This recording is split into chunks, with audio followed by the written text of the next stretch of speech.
श्रीमान जी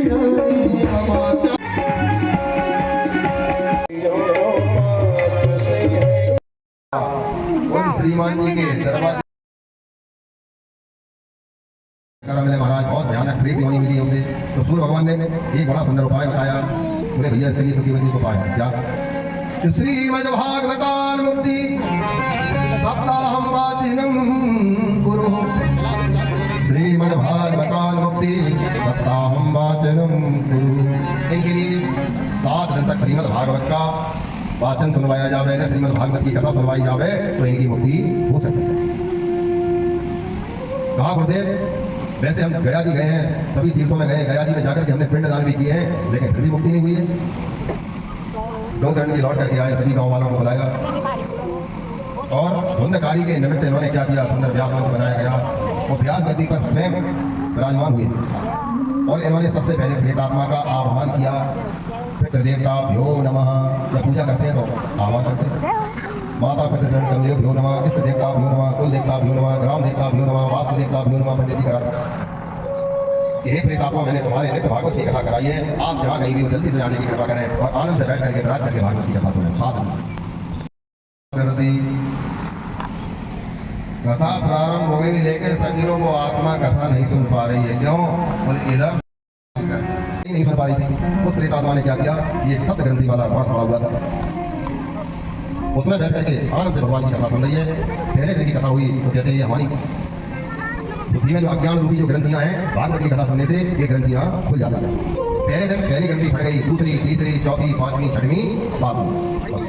उसी में से धुंधकारी जी महाराज प्रकट होकर के आज बाहर आए हैं। बोलो धुंधकारी जी महाराज की। और बैकुंठ से भगवान का विमान आया, भगवान के पार्षद लेने के लिए आए। कहा महाराज आप उसमें बैठिए, आपके लिए विमान आया है।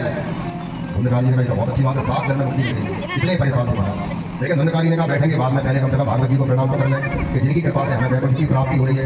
साक्षात भगवान ने बैकुंठ नाथ ने हमारे लिए विमान भेजा है। तो आज यहाँ पर भागवत जी को धन्यवाद देने के लिए धुंधकारी जी आए, प्रणाम कर रहे हैं। धन्यवाद क्यों दे रहे हैं? धन्या भागवती वार्ता प्रेत पीड़ा विनाशिनी।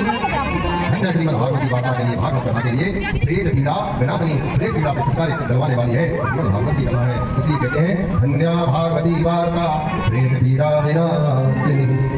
बोलिए भागवत भगवान की। पहले तो प्रेत पीड़ा से छुटकारा दिलवाया। दूसरा भैया क्या बताएं, टाइम तो नहीं है लेकिन इसलिए जाना है, अगर नहीं जाएंगे तो भानु भैया कहेंगे कि देखो भाई सब आए लेकिन आप नहीं आएंगे। इसलिए भैया जा करके पहले राम राम करके आए। राम राम साहब, यानी हमारे बस बात इतनी है, 2-5 मिनट बैठेंगे और आ जाएंगे। अब भाई अगर इस उद्देश्य से आओगे तो कथा लाभ करेगी? नहीं करेगी। कैसा क्या है?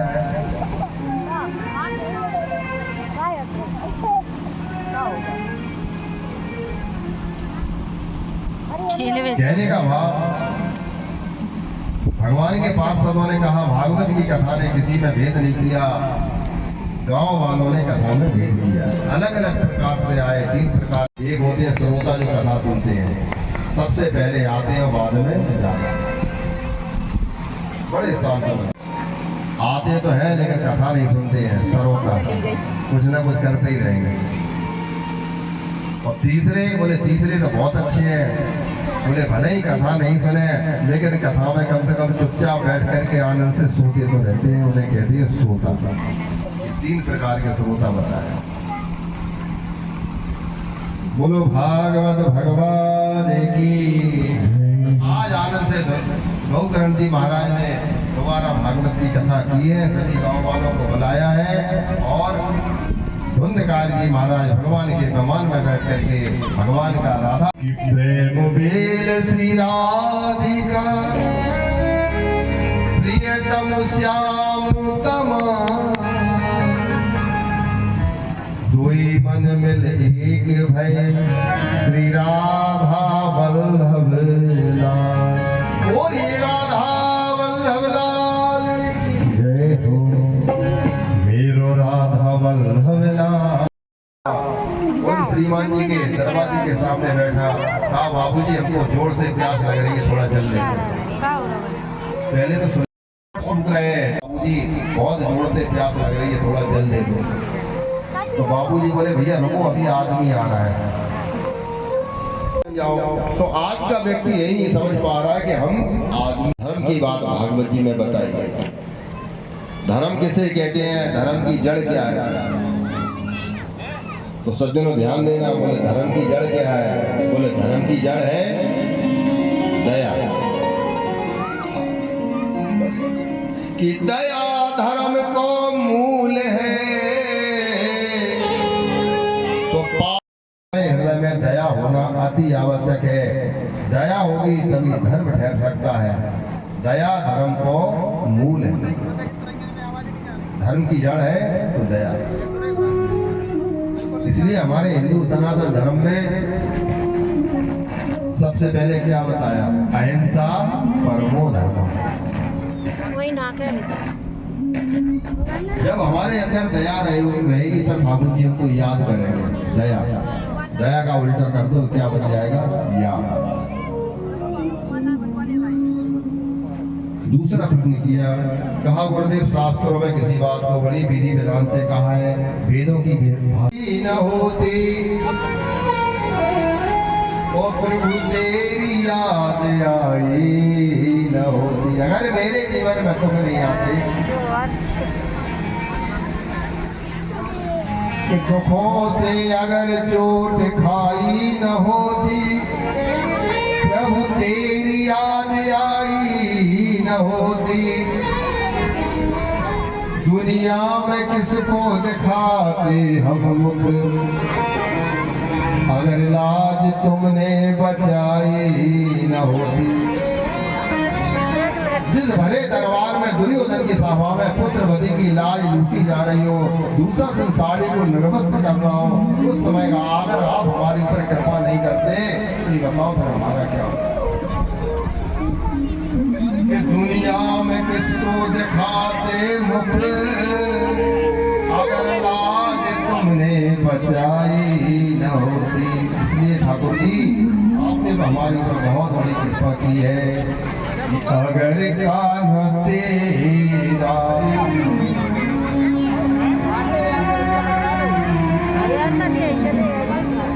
अगर कान्हा तेरा वो सहारा न होता, तो दुनिया में कोई हमारा न होता, दुनिया में कोई हमारा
देखो